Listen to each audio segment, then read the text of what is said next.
नमस्कार, India news देख रहे हैं आप और मैं हूं आपके साथ सचिन दुबे। शुरुआत करते हैं फटाफट खबरों की। लगातार 91 दिन से जारी किसान आंदोलन में आज किसान पगड़ी संभाल दिवस मनाने वाले हैं। किसान पगड़ी संभाल दिवस पर आत्मसम्मान के प्रतीक में अपनी क्षेत्रीय पगड़ी को पहन सरकार के तीनों कृषि कानून का विरोध करेंगे। किसान दिल्ली के सिंघू और टिकरी बॉर्डर पंजाब, हरियाणा, चंडीगढ़ में पगड़ी संभाल दिवस मनाएंगे। दिवस शहीद भगत सिंह के चाचा अजीत सिंह और स्वामी सहजानंद सरस्वती की याद में बनाया जाएगा। 1907 में पगड़ी संभाल ओए जट्टा लहर अंग्रेज सरकार के खिलाफ चलाया गया था। अंग्रेज सरकार ने किसानों के खिलाफ 3 कानून वापस किए थे, जिसके विरोध में यह अभियान चला था। अंग्रेजी सरकार के पास किए तीनों एक्ट में किसानों के ऊपर टैक्स काफी ज्यादा बढ़ा दिए गए थे। जिला की पढ़ी लिखी ग्राम पंचायतों के कार्यकाल का आखिरी दिन है। शाम 5 बजते ही 392 प्रधानों में से उनकी चौधर छीन ली जाएगी। इसके साथ ही साथ जिला परिषद और ब्लॉक समिति का कार्यकाल भी खत्म हो जाएगा। जिले में पंचायतों पर बीडीपीओ, ब्लॉक समिति और एसडीएम और जिला परिषद पर सीईओ जीप को प्रशासक नियुक्त किया गया। कार्यकाल खत्म होने से पहले एक दिन अधिक से अधिक पंचायतों ने अपना रिकॉर्ड बीडीपीओ के पास जमा करवा दिया है। सरकारी तेल कंपनियों की ओर से पेट्रोल और डीजल की कीमतों में बढ़ोतरी कर दी गई। 2 दिन थोड़ी राहत मिलने के बाद फिर से डीजल की कीमत में 35 से 38 पैसे की बढ़ोतरी हुई। पेट्रोल की कीमत 34 से 35 पैसे तक बढ़ी। दिल्ली और मुंबई में पेट्रोल की कीमत अब तक के उच्चतम स्तर पर पहुंच गई। दिल्ली, मुंबई, चेन्नई, कोलकाता में पेट्रोल की कीमतें 90 रुपए के ऊपर पहुंच गई है। दिल्ली में पेट्रोल का दाम 90 रुपए 93 पैसे, जबकि डीजल का दाम 81 रुपए 32 पैसे प्रति लीटर पहुंच गया। मुंबई में पेट्रोल की कीमत 97 रुपए 34 पैसे और डीजल की कीमत 88 रुपए 44 पैसे प्रति लीटर पर पहुंच गई है। सिरसा के जड़ गलन बीमारी के कारण किसानों की नरमे कपास की हजारों एकड़ फसल खराब हो गई थी, जिसके मुआवजे की प्रक्रिया शुरू हो गई है। कृषि विभाग ने खराब हुई 330 कामों की फसलों का सर्वे करवा बीमा कंपनी को भेज दिया है और मार्च महीने के पहले हफ्ते में किसानों को मुआवजा जारी कर दिया जाएगा। मुआवजा जल्द मिलने की सूचना पाकर किसान भी खुश दिखाई दे रहे हैं। किसानों ने कहा कि इस मुआवजे के लिए किसानों ने सरकार के खिलाफ कई दिनों तक विरोध प्रदर्शन किया था और उनके संघर्ष को अब कामयाबी मिलनी शुरू हो गई है। सोनीपत के खरखौदा में किसानों की महापंचायत, जिसमें कई जिलों में किसान पहुंचे हैं। किसान नेता राकेश टिकैत बोले, जब तक कृषि कानून वापस नहीं तब तक आंदोलन वापस नहीं। दिल्ली में बीजेपी की केंद्रीय स्तर की बैठक के बाद हरियाणा ने प्रदेश स्तर पर किसानों के समझाने के लिए रणनीति बनानी शुरू कर दी है। इसके लिए गुरुग्राम में बीजेपी पदाधिकारियों की बड़ी बैठक का आयोजन भी किया गया। इस बैठक में केंद्रीय राज्य मंत्री कृष्णपाल गुर्जर समेत कई सांसद मौजूद हैं। साथ ही साथ कृषि मंत्री जेपी दलाल और कैबिनेट मंत्री कंवरपाल गुर्जर के अलावा कई विधायक भी शामिल हुए। बैठक में बीजेपी के कई जिलाध्यक्षों के अलावा बड़े नेताओं को भी बुलाया गया। इस बैठक में प्रदेश की मौजूदा राजनीति हालात के साथ साथ संगठन के मुद्दे पर भी चर्चा हुई है।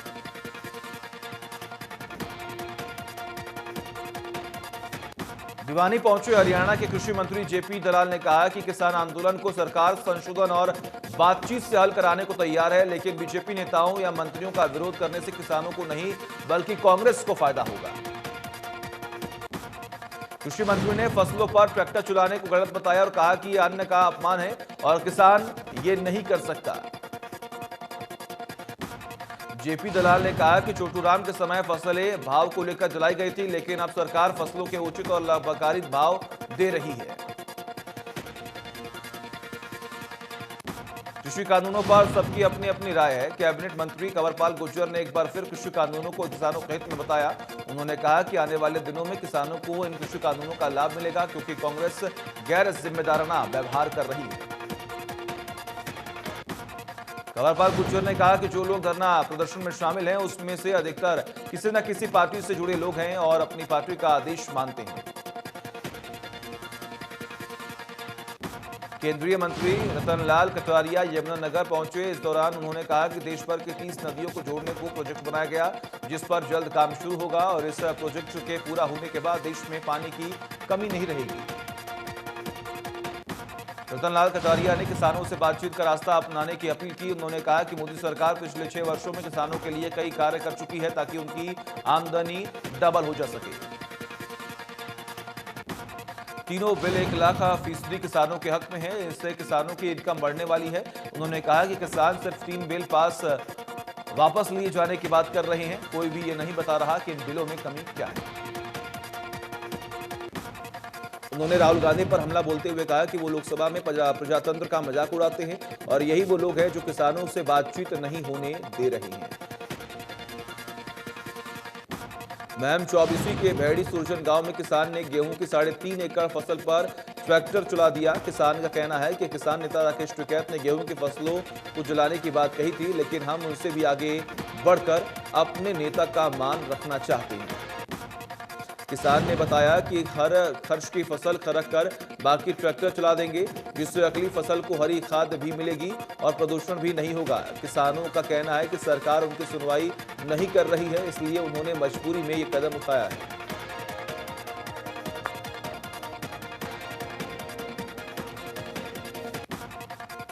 रतला से विधायक और हरियाणा वेयर हाउस के चेयरमैन नयनपाल रावत ने कहा कि कृषि कानूनों के विरोध में आंदोलन कर रहे किसानों को आम लोगों की समस्याओं को ध्यान में रखते हुए सड़कों को खाली कर देना चाहिए। नयनपाल रावत ने कहा कि कोर्ट ने इस कानून को होल्ड कर दिया, ऐसे में किसानों को किसी बात से नहीं डरना चाहिए। झज्जर में किसान आंदोलन को और मजबूत करने के लिए धरना स्थल पर टेंट लगाए गए हैं। किसानों का यह कहना है कि ये टेंट आंदोलनकारियों को गर्मी से बचाएंगे।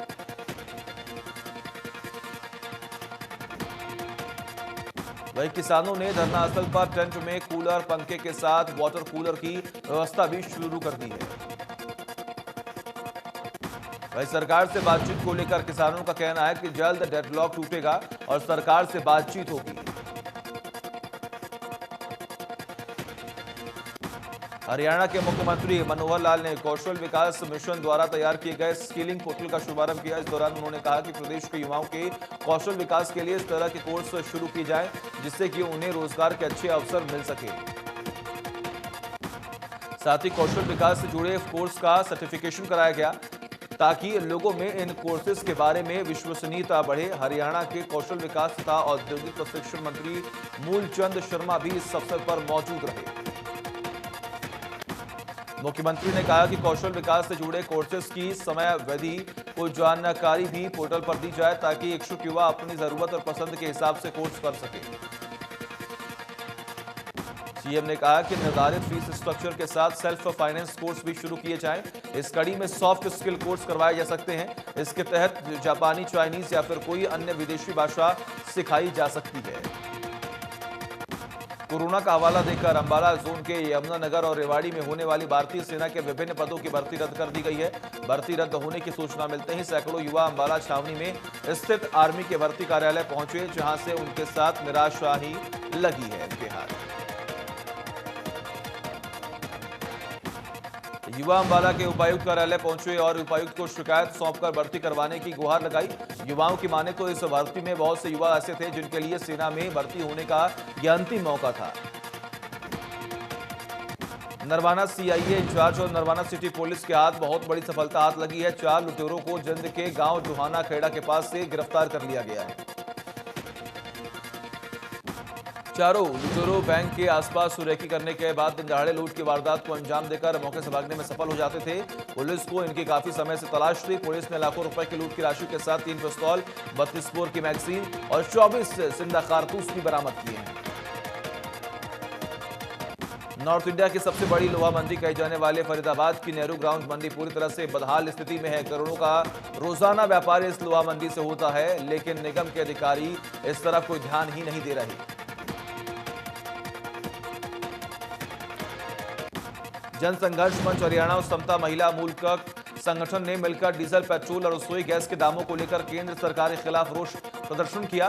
केंद्र और राज्य सरकारों का पुतला दहन किया। कुरुक्षेत्र के पिहवा उपमंडल में स्योंसर जंगल में पेड़ों की अवैध रूप से कटाई का मामला मुख्यमंत्री तक पहुंच चुका है। शिकायतकर्ताओं का यह कहना है कि अगर जांच हुई तो बड़ा घोटाला निकलेगा। शिकायतकर्ताओं का आरोप है कि 9 बार शिकायत के बावजूद भी प्रशासन कार्रवाई नहीं कर रहा। शिकायतकर्ताओं का यह कहना है कि सीएम विंडो में शिकायत के बाद वन विभाग के आला अधिकारी मौके पर पहुंचे।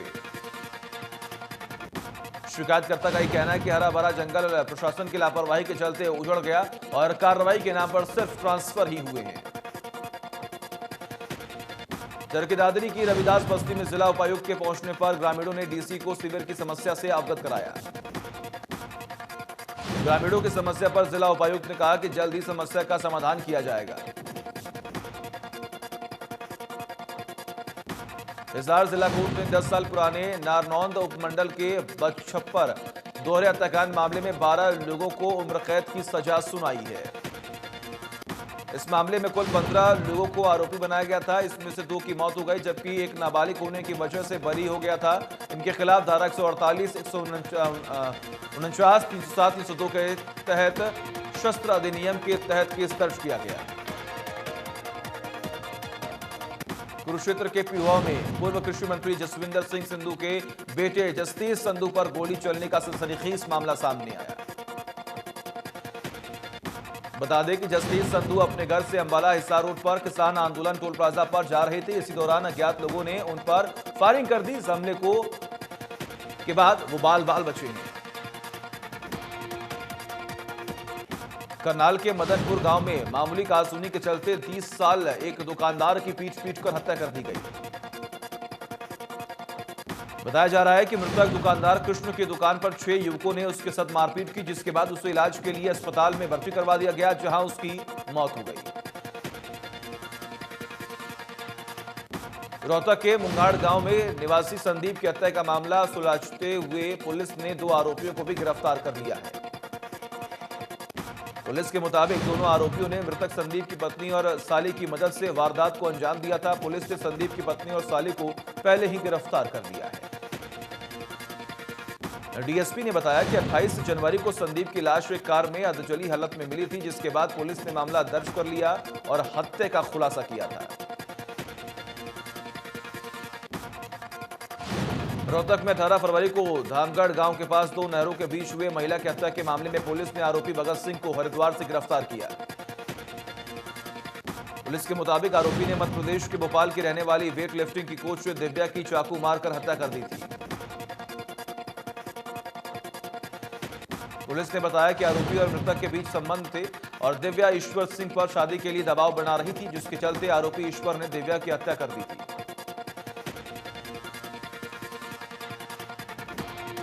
अंबाला के काकरू गांव में नवविवाहिता की संदिग्ध परिस्थितियों में मौत का मामला सामने आया, जहां बेटी की हत्या और दहेज की मांग को लेकर विवाहिता ने आत्महत्या कर ली। मौत को गले लगाने से पहले मृतका ने ससुराल पक्ष पर उसकी बेटी की हत्या करने और दहेज के लिए प्रताड़ित करने का आरोप लगाया। बता दें कि मृतका के 3 महीने पहले शादी हुई थी, जिससे प्रताड़ित किया जा रहा था। फिलहाल परिजनों की शिकायत पर पुलिस ने ससुराल पक्ष के खिलाफ केस दर्ज कर लिया है। अंबाला शहर में 16 फरवरी को गोवर्धन नगर में 2 गुटों के बीच खूनी झड़प के दौरान हुई एक हत्या के मामले में पुलिस ने 2 आरोपियों को भी गिरफ्तार कर लिया। इस मामले में मृतक के परिजनों ने वार्ड नंबर 14 को नव निर्वाचित पार्षद रूपी सौदा के परिवार पर हत्या करने के आरोप लगाए थे, जिसके बाद इस मामले में पुलिस ने कार्रवाई करते हुए 2 आरोपियों को भी गिरफ्तार कर लिया। गिरफ्तार किए गए 2 आरोपियों में एक मौजूदा पार्षद का पति और दूसरा उसका देवर है। पुलिस ने बताया कि दोनों आरोपियों को पहले ही गिरफ्तार कर लिया गया था, लेकिन कोरोना टेस्ट पॉजिटिव आने पर एक आरोपी को नारनौल जेल भेजा गया। रेवाड़ी की कोसली विधानसभा में मौजूद खाद्य आपूर्ति विभाग का दफ्तर वक्त पर नहीं खुलता है, जिसकी वजह से उपभोक्ता काफी परेशान रहते हैं। उपभोक्ताओं का यह कहना है कि पिछले काफी दिनों से कार्यालय में अधिकारी आते ही नहीं, जिससे राशन कार्ड से जुड़ी समस्याओं का समाधान नहीं हो पा रहा है।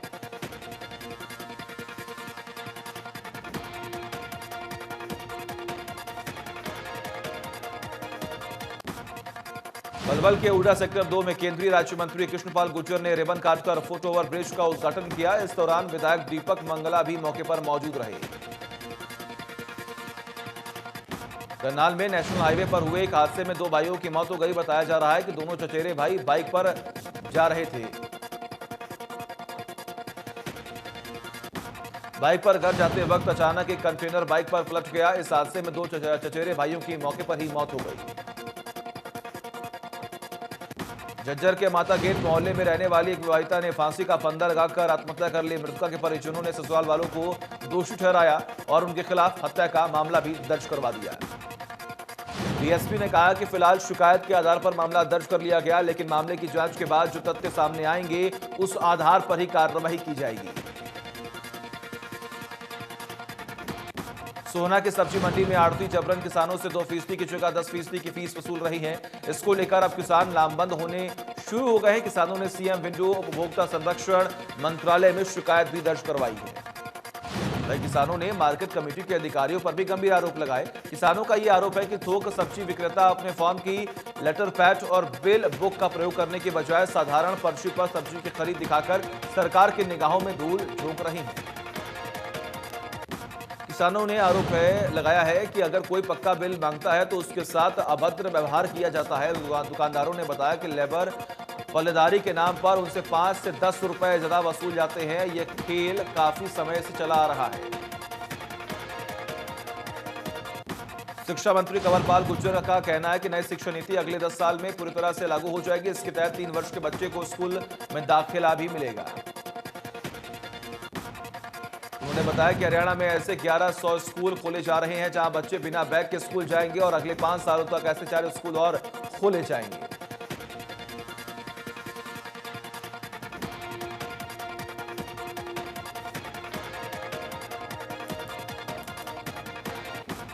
सिरसा में एक बड़े किसान सम्मेलन का आयोजन किया जा रहा है। इस किसान सम्मेलन में संयुक्त किसान मोर्चा के दिग्गज नेता किसानों को संबोधित करेंगे। इस सभा में हजारों लोग शिरकत करेंगे।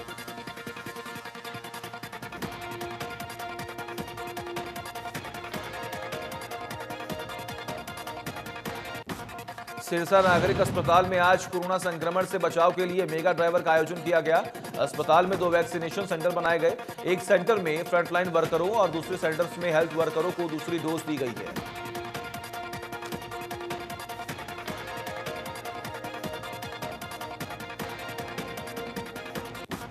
पंचकुला में कांग्रेस पूर्व उप मुख्यमंत्री चंद्रमोहन की अगुवाई में कांग्रेस कार्यकर्ता सम्मेलन का आयोजन किया गया। किसानों के 3 काले कानूनों को निरस्त करवाने और पेट्रोल डीजल की कीमतों में हुई वृद्धि के खिलाफ हुई है चर्चा।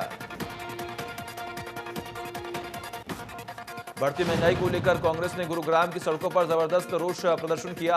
हाथों में तख्तियां और बैनर लेकर केंद्र और प्रदेश सरकार पर विरोधी नारे लगाए और महंगाई पर अंकुश लगाने की मांग की है। नूह के कांग्रेस कार्यालय के जिले के 3 विधायकों ने बढ़ते हुए पेट्रोल, डीजल और रसोई गैस के दामों को लेकर तिरंगा यात्रा निकाली। जिले में निकाली गई तिरंगा यात्रा जिला प्रभारी प्रवीण भड़ाना की अध्यक्षता में निकाली गई। फरीदाबाद में कार के अंदर जिम ट्रेनर और स्कूल टीचर की हत्या कर दोहरे हत्याकांड को अंजाम देने वाला मुख्य आरोपी समेत 4 गिरफ्तार। रंजिश में आकर दिया दोहरे हत्याकांड को अंजाम।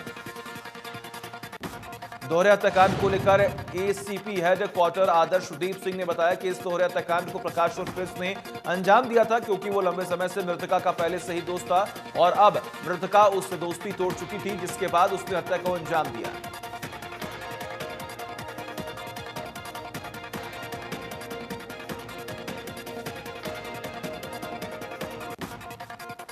फरीदाबाद के तिगांव थाना क्षेत्र के बैसरवाली गांव में 11 साल के बच्चे की गला घोंटकर हत्या कर दी गई। घर में आए 2 नकाबपोश युवकों ने हत्या की वारदात को अंजाम दिया, जिसके बाद गांव में दहशत का माहौल है। भवानीखेड़ा के प्रेमनगर में चौधरी बंसीलाल विश्वविद्यालय के सामने बसों का ठहराव नहीं होने से परेशान विद्यार्थियों ने हांसी भवानी मार्ग को जाम कर दिया और सरकार और प्रशासन के खिलाफ जमकर नारेबाजी की। इस मौके पर पहुंचे परिवहन विभाग के अधिकारियों ने छात्राओं को समझा बुझाकर जाम को खुलवाया और उनकी समस्या के समाधान का उन्हें 2 दिन का आश्वासन भी दिया है। मैम 24 के सहमाड़ गांव वासियों ने बिजली के मीटर घरों से बाहर लगवाने का विरोध किया। ग्रामीणों का आरोप है कि स्मार्ट मीटर तेज चलते हैं। ग्रामीणों ने कहा चोरी पकड़ो ग्रामीण साथ देंगे, लेकिन स्मार्ट मीटर नहीं लगने देंगे। ग्रामीणों ने बिजली मीटर खंभों पर लगाने का विरोध करते हुए एसडीओ को ज्ञापन सौंपा। एसडीओ सुरेश हुड्डा ने कहा कि जगमग योजना के तहत मीटर घरों से बाहर लगाए जा रहे हैं। इसके बाद गांव को 24 घंटे बिजली दी जाएगी, लेकिन ग्रामीणों ने इसका विरोध किया। भारतीय किसान यूनियन चड़ोनी ग्रुप युवा के प्रधान सतीश कलसोरा के खिलाफ पुलिस के विभिन्न धाराओं में मुकदमा दर्ज करके 3 लोगों को गिरफ्तार किया गया। ये लोग नदी पार करवाने के लिए निर्धारित राशि से कई गुना अधिक राशि लेते थे, जिस पर सीएम फ्लाइंग ने रेड करके 3 लोगों को गिरफ्तार कर लिया है। वल्लभगढ़ की चावला कॉलोनी स्थित गोची मोहल्ले में पिछले 15 दिनों से नगर निगम की पीने के पानी सप्लाई में गंदा पानी आ रहा है। स्थानीय लोगों ने अधिकारियों को भी कई बार शिकायत की, लेकिन कोई भी समाधान नहीं हुआ है। इस गंदे पानी के इस्तेमाल करने से उनको चर्म रोग भी हो रहा है। ज्वाइंट कमिश्नर दिनेश कुमार ने इन्हें जल्दी इस समस्या का समाधान करने का आश्वासन भी दिया। स्थानीय लोगों ने बताया कि उन्होंने कई बार निगम अधिकारियों से इसकी शिकायत की है, लेकिन केवल आश्वासन ही दिया गया। साइबर सिटी गुरुग्राम की फिरोज गांधी कॉलोनी इलाके में एक युवक पर लगभग 1.5 दर्जन ताबड़तोड़ फायरिंग कर उसके मौत की गार्ड उतार दिया गया। घटना सोमवार सुबह करीब 11:30 बजे की है। युवक अपनी गाड़ी में कहीं जाने के लिए बैठा हुआ था। अचानक 2 शख्स आते हैं और ताबड़तोड़ फायरिंग करते हैं। गुरुग्राम पुलिस के तमाम आला अधिकारी मौके पर पहुंचे और जांच में जुटे हुए। पुलिस शुरुआती जांच में इसे आपसी रंजिश से जोड़कर देख रही है।